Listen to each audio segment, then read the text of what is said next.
with the Jordan Property Group and the EXP Realty.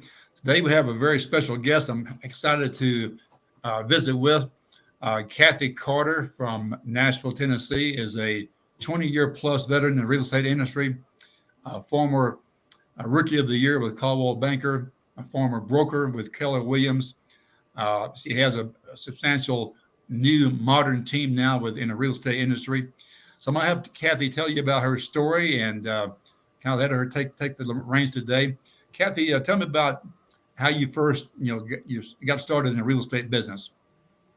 Hey, Gary. Well, thanks for having me on today. First of all, so I'm excited to be here. So yeah, I started actually in real estate 24 years ago. So I've been doing it a long, long time. And I was in the corporate world. My husband and I, we had two boys that were young. Well, they were actually probably about 10 and 12 at the time I jumped into the real estate world. But my sister actually, who was 12 years older than me, she had gotten her license. And I just always thought that seems like a good career, to do. It wasn't because people ask me all the time, like, what really made you get into real estate? And it wasn't because I loved looking at houses or any of that. It was really, I think, just not knowing what I wanted to be when I grew up. And when my sister got her license, I thought, that she didn't even stay in the business very long. But then I got my license, and here 24 years later, have loved the industry. Well, in 24 years, you've seen a lot of changes, a lot of shifts in the market going up and down. And I tell you, anybody who's been in the business and stayed for 24 years, I've got a lot of respect for.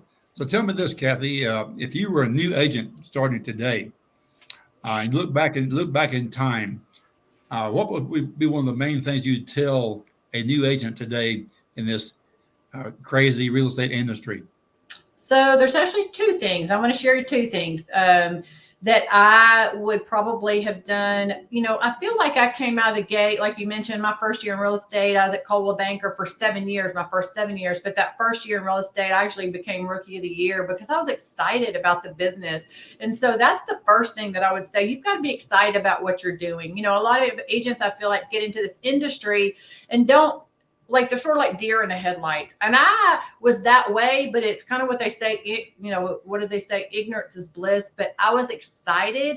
And no matter where we went, everybody I came across, I'm talking about real estate. I remember back in the day when I started, everything wasn't on the internet, and they had the old Holmes books. And so if my husband and I were out to dinner and I saw somebody with that Holmes book, I'm talking to them before we leave.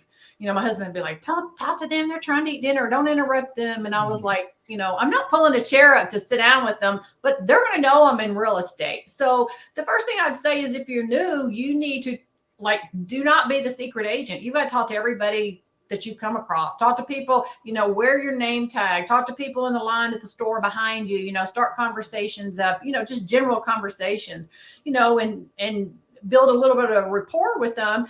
And then just ask them, hey, anybody looking to, to sell or buy some real estate or invest in real estate in the area? I'm in the industry, love what I'm doing, and just don't be that secret agent. So that's number one.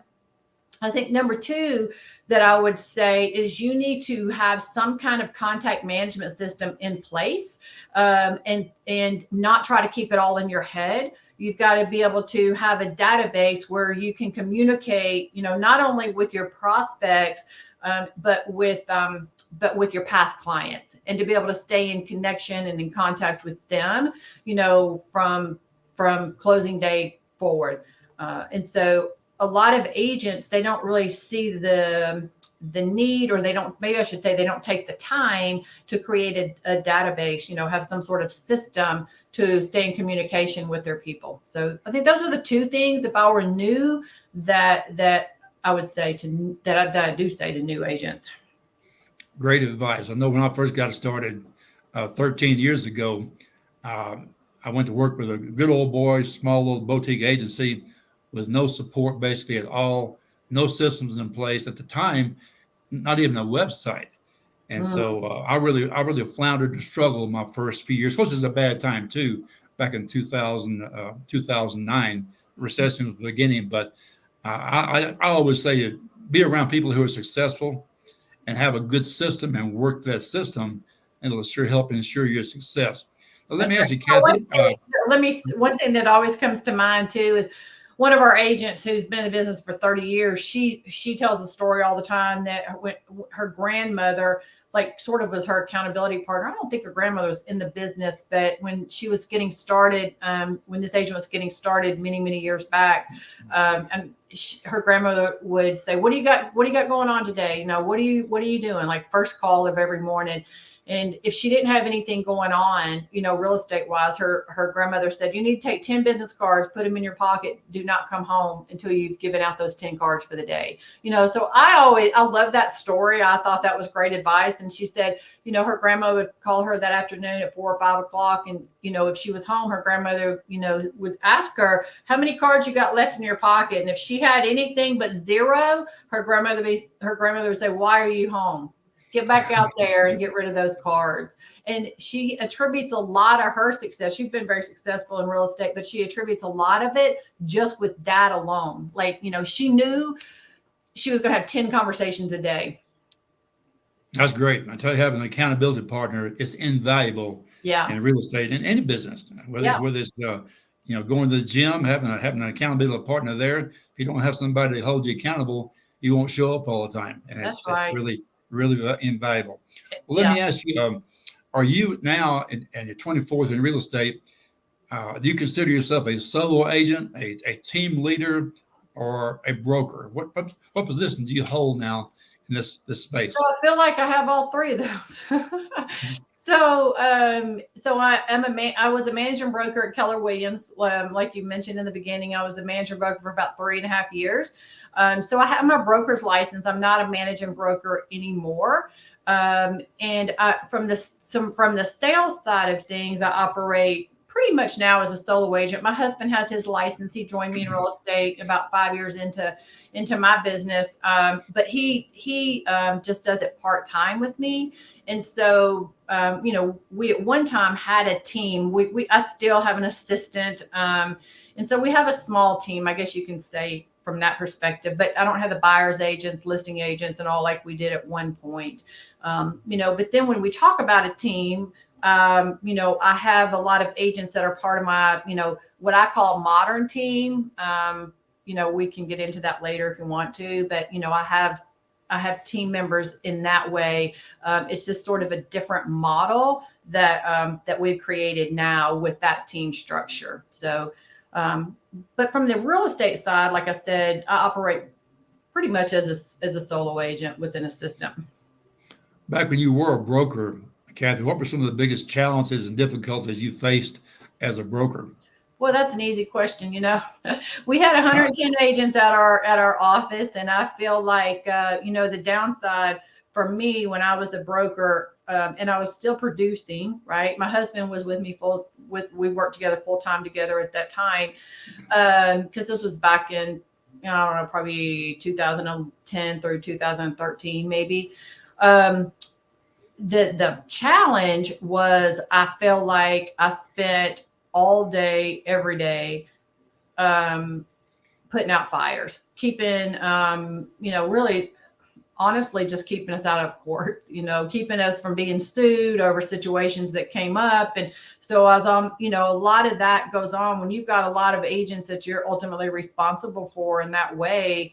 I felt like I felt like a firefighter. I mean, at the end of the day, and 3.5 years into that, I realized, the market had shifted, and I realized, our production, because I'd always been the rainmaker in our business, okay, I need to get a little bit more focused back into the production side. Because as a broker, at least, when I was a broker, that wasn't really paying your bills, right? So, you had a lot of liability, a lot of responsibility on your head, but you really still had to stay in production to be able to really cover your overhead and your expenses and your household expenses. So I think those are a couple of things. Now I don't know nowadays in the Keller Williams model if they, I don't know if they compensate their brokers differently or not, but I felt like it was a lot of liability, a lot of risk, a lot of headaches, and putting out fires all day, every day. I understand. As a team leader, what were some of the biggest challenges that you found yourself faced with then? Well, in that world, when I, like I said a moment ago, I was, being the rainmaker. So there's always that pressure and that responsibility for you to make sure there's enough leads coming in to be able to, disperse to your team. Right. And so it came with a heavy responsibility. And, it was quite challenging through the downturn, 10, 12, or however many years back that was now. It became quite challenging and, and stressful. To make sure that you had enough business coming in to, you feel a level of duty to the agents on your team, because people typically want to be part of a team because they don't know how to lead generate. You can teach them everything. You can teach them how to lead generate, but for whatever reasons, some agents, they don't want to push themselves out of their comfort zone. They don't want to, they don't want to be the one walking up to somebody having dinner, out at a restaurant with a Holmes magazine in their hand, talking to them. Right. That's just not what, and, I feel like those are the things you got to do in the real estate space to be successful. You can't be afraid. You've got to be willing to put yourself out there.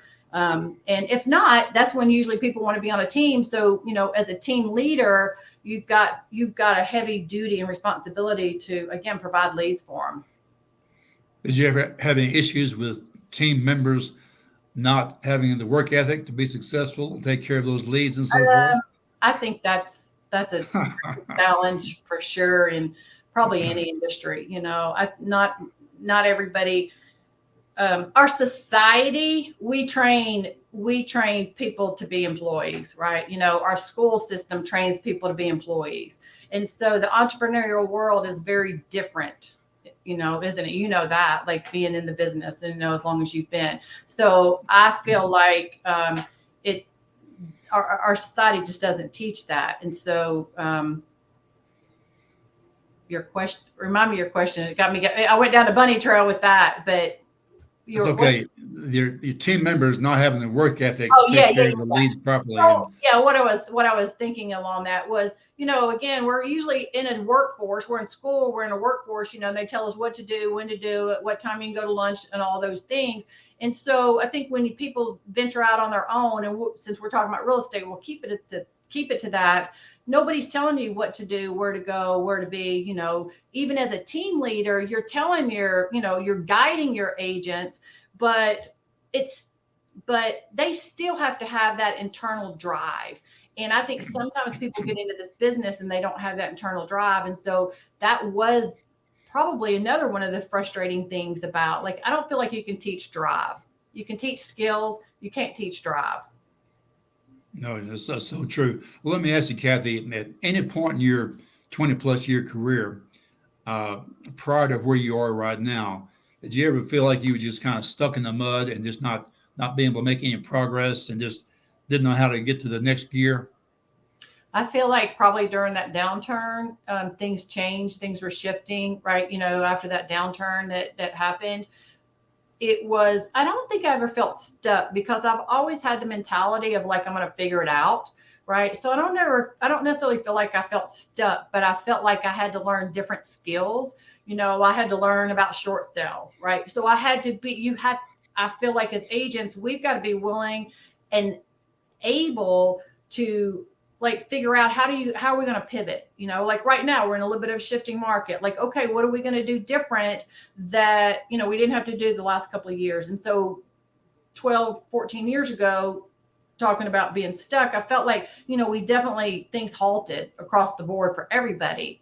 And so it was like, how do we keep the wheels on the bus? What do we got to do? So I don't necessarily feel like I've ever felt stuck. It's more when I felt like business came to a screeching halt. It was like, it took a little bit for us to get the momentum back, right? And figuring out different ways for doing business. Well said. I believe that, and I think you were a great example of that, Kathy, that when things do shift and the market does change and the way of doing business changes and so forth, that learning how to be proactive instead of reactive is so important. Yeah. When it does shift, you got to learn some new skills. You got to identify where the best market is to go out and create activity and create some sales and so forth. And I can assure you, like the old Einstein quote, expect different results. You can't keep doing the same thing over and over and over. That's the That's definition of insanity. Insanity, Yeah, exactly. that's it. That's right. And this business is always evolving. I mean, holy moly, I feel like, with technology and innovation and things that are happening at lightning speed, that the whole social media world, right? You learn Facebook, and then you learn Instagram, and then you got LinkedIn, and then you got TikTok, and then you got YouTube. I mean, it's like you've got to, as a realtor, you've got to always be learning. I'm a huge advocate, and I think that's why, in my first year of real estate, why I did so well and have continued to do so well is like I am always learning, like even 24 years later. Right. If I just hung on the skills that I had and the skills that I knew 24 years ago, the internet wasn't even around, back then. Right. And so things are changing. And I feel like, these last 2 or 3, 4 years, they're changing at lightning speed.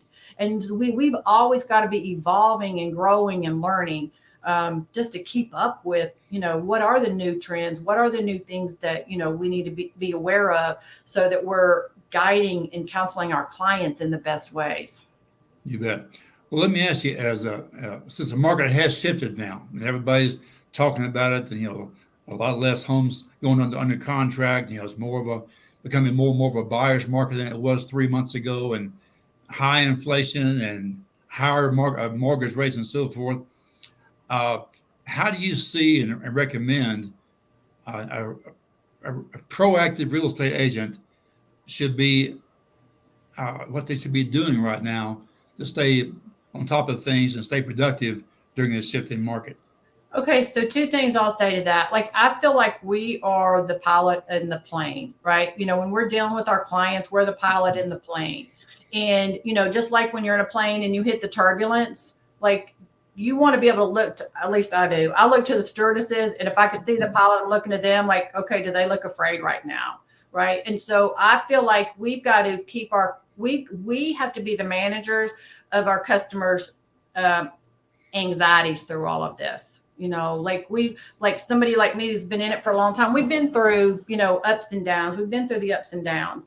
At the end of the day, like I know that I feel like real estate is the best investment for people. And it's a great place to be invested, let alone it being somebody's personal home, right? And where they're raising family and what have you. So I feel like we have to be the managers, and we have to keep our own calmness about us through this shift as things are shifting. And we need to help our clients and manage their, and try to be the stability for them. Does that make sense what I'm saying with that? It sure does. I listen to a lot of economists, especially real estate economists, talking about the overall economy right now and the state of the real estate industry and things that we should be doing right now to stay on top of the market and such.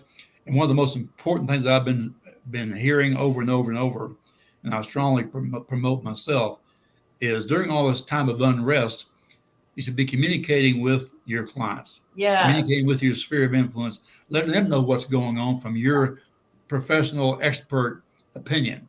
Yeah. And they really appreciate that. They're hearing all the press, and the press it thrives on negativity. So I'd like to have some information, some words of confidence that it's not going to be all doomsday. It's going to be we still have a good market. The market is still in good stable condition. Just a little bit a shift right now that'll line itself out in a few months. We may have a real busy winter this year instead of a normal busy summer like we typically have, because it's all the change going on. Well, and the truth of the matter is, and this is where, again, as the experts, we can educate our people, and our clients, is the last 2 years have been completely abnormal, right? That is the market that we've just come out of, and that craziness that we're, shifting out of, that wasn't even a normal market. We're moving into a normal market. Right. And so we've got to be the messengers, again, to, educate and keep, let our clients know that. The other thing that I'll say is what I was talking about a minute ago, that through this shift, that you've got to be, we as agents, I should say, we've got to be diligent on what are the things that we need to be learning and being prepared to pivot, right? What different things do we need to be doing through this transition? Like 12 years ago with the whole everything that shifted, it was like the good ones, they figured out how to do short sales. I don't think we're going to be in a short sale market because things have gone up so much the last couple of years. So I don't feel like we'll be there. But we need to keep our eyes and ears open to like, what are some additional things? And I don't know what that is yet, because I feel like we're on the front stages of it. And quite honestly, I feel like, we're probably just going to go back to a more normal market where it just take, the average 30, 40, 60 days to sell a house. That's really what normal is anyway.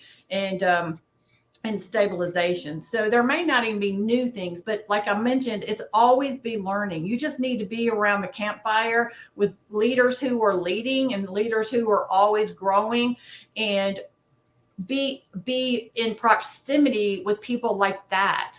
Because, I'm a huge believer, that more minds are better than one mind, right? Like I'm always masterminding with the agents, that have been in it longer than me, but agents that have been in it even less time than me, because sometimes they are hearing things, in their network, in their circle that, that are different. So it's always, always be learning at the end of the day. Exactly right. Let me ask this question, Kathy. This is not an EXP commercial for sure, but you've been around a lot of the big brokerages in the past. You worked for Coldwell Banker. You worked for, Keller Williams. I used to work with Remax. I had great experience there and so forth. What was it that made you make a change from the traditional real estate models to EXP 4 or 5 years ago? Yeah. So we made the move 5 years ago. And, at that time, Gary, there was only 3,200 agents. So the company started in 2009. And when I saw it, there's 3,200 agents. It was a completely no-name company. Nobody had heard of it. It really wasn't even launched in Nashville at the time. But I thought, if this model and all the different things, because it's a different model than every other real estate company I had been a part of, I was like, man, if this really, where we as agents have actual ownership in the company, it's agent ownership right through the stocks that we earn. It's a very agent centric company. But I thought, if it really is half as good as what it looks like it could be, then this company is going to be, a big deal. And I mean, I remember having conversations with my husband, and I said, what's the worst thing? Like, what if this company's as great as I feel like it can be, and we didn't take the chance, and become a part of it? I'm like, I feel like, we should give it a shot. Let's give it 1 full year. It's the fear of like, what if versus, sitting back and waiting. So, we plugged in, and here we are 5 years later, and, it's far exceeded, quite honestly, by far all the expectations that I even thought it was going to be. And, I think most people, even 5 years ago that came on board, I think everybody, all the agents that are here would say that, it's just far exceeded our expectations. I wonder if you were as skeptical and as hard to approach as I was back when I was approached 3 years ago. I was happy where I was. I was going to be a lifer with Remax, and a good experience there. And when I was approached by EXP, I was busy. I personally had about 5 deals under contract. So I had a lot of place spending, a lot of fires put out on a regular basis. So I didn't have time, nor was I even motivated to take a look at something new, because I wasn't looking. And I was happy where it was. I love my broker. I love my friends at the office and so forth. And I was sent an email with a link to a video. It was a month before I even opened the email. That's how busy I was and how low it was on my priority list. But when I did see it, it caught my attention, created some curiosity to look into it more, look for the good, bad, and the ugly. Yeah. And ended up being, after 3 or 4 months of doing due diligence and being careful not to make a mistake, is the best move I ever made, too. Yeah. Listen, go ahead. Oh, I was just going to say, I've always just had an open business mind. I live with the mentality like I don't know what I don't know. And so when somebody approaches me, like in this situation, I'm like, I'll take a look at anything, because I don't know what I don't know. It's like gather the information and then decide for yourself. Every time I made a move in my career, like when I left Coldwell Banker and I went to Keller Williams, I was happy at every single company. I never left because I was unhappy. It was when I was open-minded to even look at another model, it was like, this seemed like the next right move for our growth in our business. And when EXP came around 5 years ago, it was the same thing. I was completely happy where I was. And I think my husband would say the same thing. We were completely happy. We weren't looking, but again, just always having that open mind, because you don't know what you don't know. And exactly right. I live with the philosophy that, well, what if, like, if I wasn't open-minded, and like in this situation, that was the question I asked myself. I'm like, what if this company becomes something huge, like I think it can be? And here we are, 83,000 agents. What if? But because I'm too closed-minded, or because I'm too afraid to take, a leap, what if, it becomes that, and we missed out on all the goodness that I think, it will bring to agents. One of the things, just being agent owned with this company, and the ownership, and the fact that through just doing what we do, sell real estate, in addition to, making commissions, we're able to earn, some stock, right? And, in 2020, my husband and I were looking at our stock portfolio, and it afforded us the opportunity to pay off one of our rental houses. We sold just a few of the shares of stock that we had. We still had a lot left. And I was like, wow, we could sell a few shares and pay off a house. Like, that was not even a thought that was going to be an ability in 2017 when we made a move.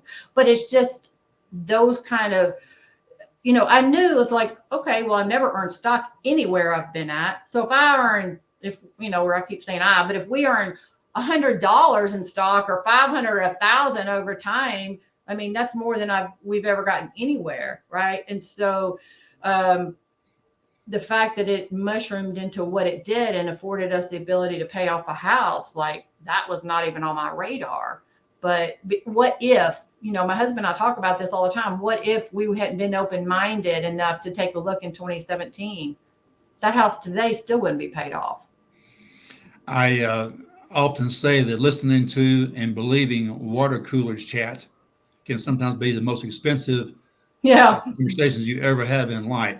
Yeah. And so, and the thing about it is, taking a look at this business model is so new and so different and so forth, and really seeing the full scale detailed presentation. Even if you do make a move, what's the worst thing that can happen to you? And if it doesn't fit you right, you can always go back to where you were, have open arms, and probably get a better deal than when you left. That's right. That's so true. So Kathy, wrapping up today, just give me one good nugget for the realtors out there who are on the front lines trying to make sales and trying to list homes and so forth. One good nugget of how to get past this speed bump. I think it's what I started with, and you can't be the secret agent. You got to go out there. The term I use with agents all the time is you got to go shake the trees. There's not rainbows falling out of the sky. When we're in this business, we've got to be what's the word I'm trying to think of? We've got to make things happen, right? We have got to make things happen. If you've been in it for a while, you need to reconnect with your past customers. If you haven't done that, like, people are curious, like, if nothing else, just bring them value, give them education, what's going on. But if you're a newer agent, you've got to, there's all kinds of ways to generate leads. So I think I would say, just get around some agents and mastermind together. Like, for instance, every Tuesday, we have a mastermind call, right? Where we're sharing ideas and, bouncing ideas off of one another. And so it's just get around other people and, then get an idea or two and just implement it. You've got to go shake the trees.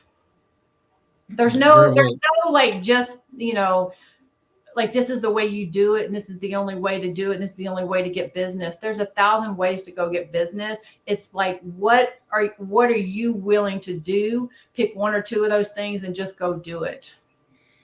I recommend too for everybody in real estate, treat it like a real job. Business. Be a tough boss on yourself. Spend at least 8 hours a day doing productive activities like your boss would demand you to do in real estate. If you're not sure what to do, be around some people who are successful. Let them be your mentors. Find you an accountability partner, and just go to work. That's it. Sitting around worrying about it, listening to the negative press and so forth is not going to solve your problems. We're in a great industry. We have a great market. It's going through a little bit of a shift right now, but in the grand scheme of things, everything is good for those who don't mind working a little bit. Don't mind working. I mean, that, you brought up a good point. It's like the end of every night. Ask yourself, if I had to hire me today based on the work that I did, would I hire myself? I mean, that's a real self-reflection question, and be honest with yourself. And, if the answer is no to that, like, okay, what are you going to do the next day that's going to make at the end of tomorrow that answer be yes? What are you going to do? So that's a good reflective question to ask ourselves. Exactly. Well, listen, Kathy, I really appreciate your time today. I know you're a busy lady, and you've had a lot of good information to share with our people, our fellow realtors and so forth. Hope you have a great weekend. I hope you have great success throughout this next year and the shift in this market. And I really appreciate all the things you had to say.